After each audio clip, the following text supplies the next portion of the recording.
मेरे भाई एक बात तो बताओ, आप अपने बाप के लिए क्या कर सकते हो?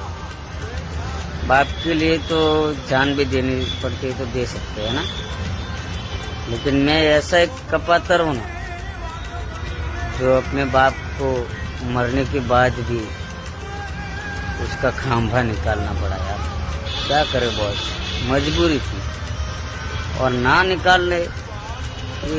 निकालेगा तो उसके पीछे बहुत बड़ा कारण था भाई।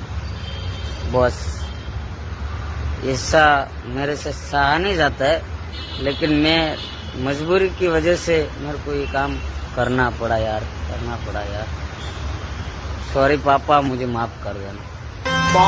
ये बेटा क्या नहीं कर सकता, लेकिन पापा को बेटे ने निकाल दिया यार, उसका खांभा भी निकाल दिया।